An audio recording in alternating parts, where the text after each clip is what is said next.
Assalamualaikum warahmatullahi wabarakatuh. Salam sejahtera untuk kita semua dan salam olahraga. Oke teman-teman, selamat berjumpa kembali bersama HID Channel. Terkhusus buat teman-teman dimanapun berada, mudah-mudahan teman-teman masih selalu di bawah lindungan Allah Subhanahu Wa Taala, diberi kesehatan dan dilancarkan rezekinya. Amin amin ya robbal alamin. Baik teman-teman, sebelum kita mereaksi video ini, ada baiknya saya mohon dukungan untuk channel ini, biar channel ini bisa berkembang dengan cara pencet tombol like dan subscribe. Kalau sudah, saya ucapkan ribuan terima kasih, dan langsung aja kita saksikan video yang berikut ini.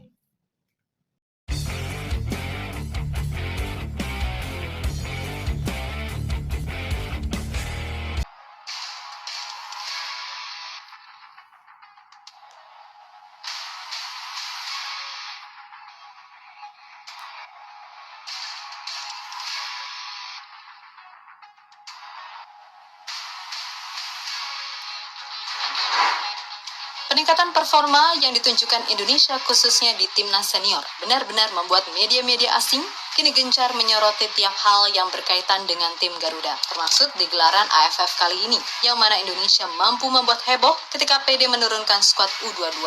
Gokilnya lagi, tim muda yang ibaratnya baru dibentuk itu mampu mengalahkan Myanmar yang pakai skuad terbaik plus main di kandang sendiri. Walaupun skornya cuma 1-0, yang pasti ini menjadi awal yang baik bagi perjalanan Garuda di Piala AFF. Yap, apa yang terjadi dengan Indonesia seolah menutupi kemenangan besar yang diraih oleh Thailand serta Vietnam di partai perdana. Yang mana kedua negara tersebut bahkan tak ragu menjuluki Indonesia sebagai media darling. Karena ya emang sebesar itu sorotannya.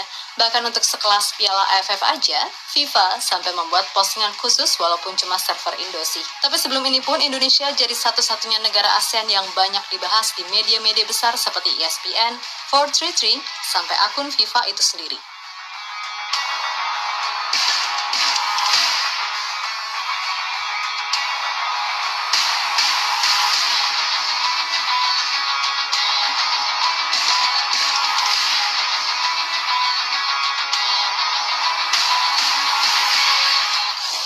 Secara level memang harus diakui kalau Indonesia udah bisa bersaing di level Asia, yang mana itu dibuktikan dengan performa Indonesia di round 3 kualifikasi Piala Dunia ataupun Piala Asia, meskipun masih banyak beberapa kekurangan. Namun yang jelas, ketika melawan tim dengan nama besar, para pemain Indonesia udah nggak lagi yang namanya jiper-jiperan. Pokoknya gas aja, masalah hasil itu belakangan. Nah, mindset seperti itulah yang sejatinya membawa dampak besar bahkan hingga ke lingkup sepak bola domestik. Pemain-pemain yang tumbuh besar di liga lokal, paling enggak secara mental, mereka udah sadar untuk gak takut lagi yang namanya bersaing. Barulah kalau mental udah terbentuk, skill pun pelan-pelan bisa dikembangkan. Seperti apa yang terjadi dengan timnas U22 rasa senior di Piala AFF 2024. Ketika para pemain muda ini sama sekali gak gentar walaupun harus berhadapan dengan pemain yang levelnya senior. Memang di awal-awal, grogi itu wajar, mengingat ini adalah laga perdana. Tapi secara umum, di laga versus Myanmar, para pemain muda beneran tampil Spartan, dan itu sukses bikin pemain-pemain Myanmar frustasi sampai bisanya cuma main kasar.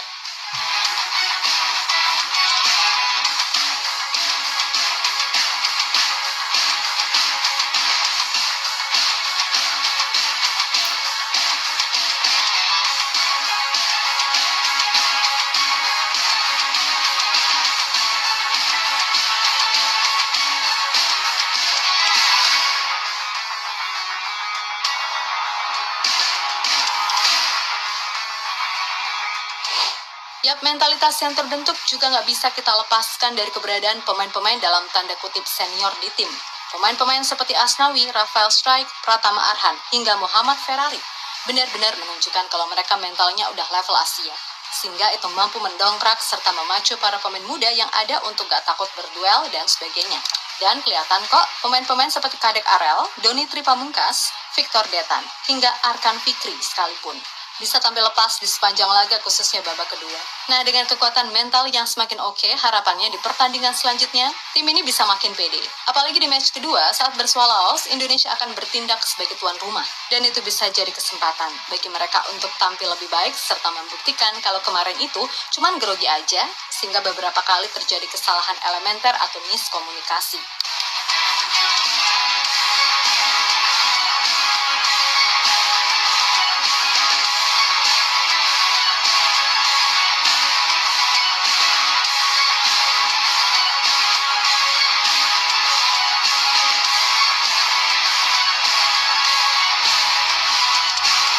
Yap, melihat segala realita yang ada, maka hal yang wajar jika sekarang ini Indonesia banyak mendapatkan sorotan khususnya dari media-media asing ternama. Apalagi setelah Indonesia melakukan gebrakan dengan menurunkan skuad U22 di Piala AFF. Maka membuat sorotan itu makin besar adanya.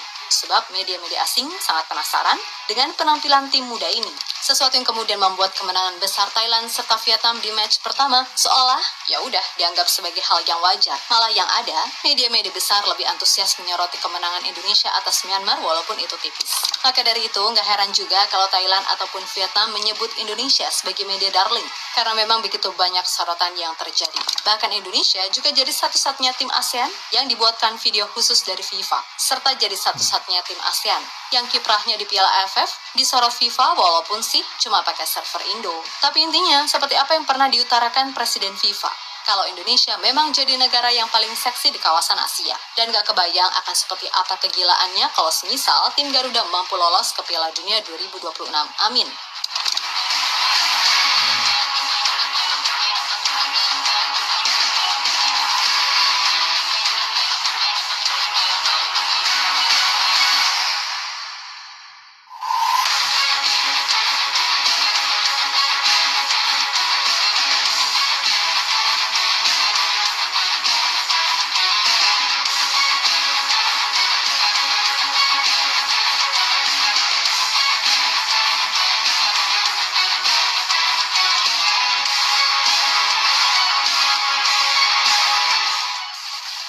Di sisi lain, perihal penampilan perdana Timnas di Piala AFF 2024, Coach Shin sendiri menyebut kalau apa yang diperlihatkan para pemainnya secara umum udah melebihi ekspektasinya.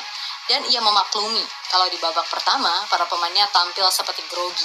Karena ya memang semua laga perdana nggak akan ada yang berjalan mudah. Maka dari itu, Coach Shin benar-benar mengapresiasi kerja keras semua pemain yang udah berjuang meraih 3 poin di partai pertama ini. Setiap pertandingan pembuka selalu sulit. Para pemain bermain lebih dari yang saya harapkan dalam pertandingan ini. Dan kami berhasil meraih 3 poin kemenangan. Ini merupakan satu kebahagiaan bagi tim. Terima kasih kepada para pemain untuk performa ini. Myanmar juga merupakan tim yang bagus. Dan mereka bermain sebaik mungkin. Ucap Coach Shin dikutip dari Gol. Sementara itu, menurut pelatih Myanmar, Myo Laing-win, salah satu kunci sukses Timnas Indonesia menang pada laga Piala AFF 2024 adalah karena perubahan yang dilakukan oleh Coach Shin di babak kedua. Yap, masuknya Asnawi, Rafa, Robi Darwis, sampai Victor Detan benar-benar membuat permainan tim Garuda jadi lebih tertata. Sehingga Myanmar, walaupun tampil dengan skuad terbaik, gak bisa loh mengimbangi permainan di babak kedua melawan adik-adik Garuda yang imut-imut ini. Dalam sepak bola, jika ada tim yang tidak mencetak gol yang seharusnya mereka lakukan, tim itu akan kalah. Timnas Indonesia punya pemain cadangan yang lebih bagus daripada kami. Kami kalah di pertandingan pertama, tapi kami akan mempersiapkan diri dengan baik untuk melawan Filipina. Ujar Yaling-win, dikutip dari MFF.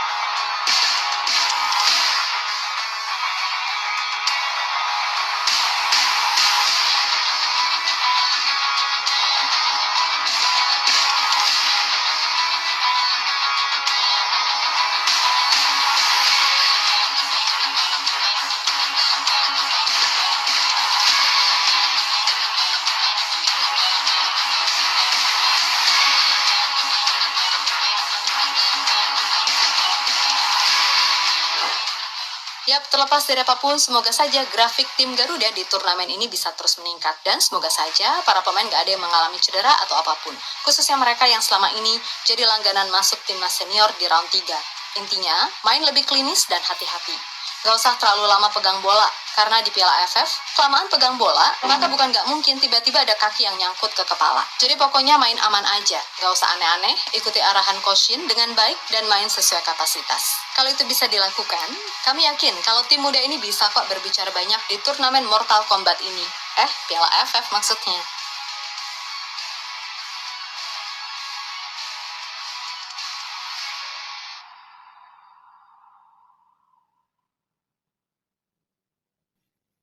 Baik teman-teman,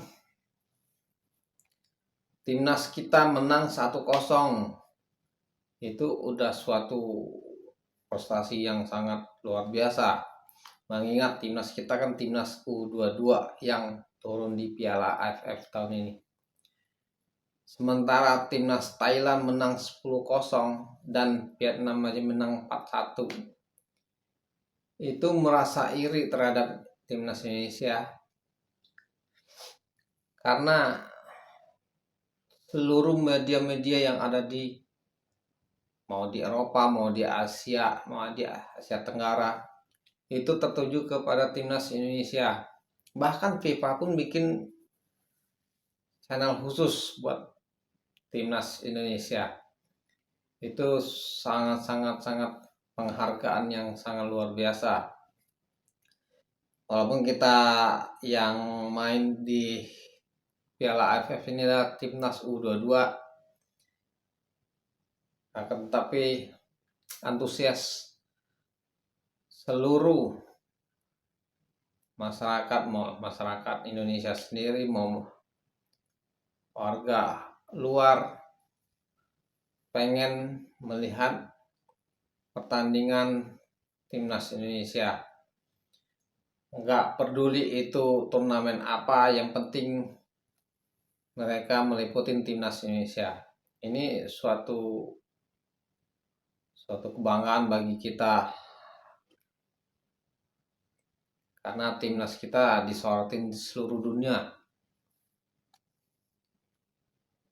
Oke teman-teman, demikianlah video yang barusan sama kita saksikan. Saya mohon maaf kalau ada salah kata. Saya ucapan assalamualaikum warahmatullahi wabarakatuh. Sampai jumpa di video yang akan datang.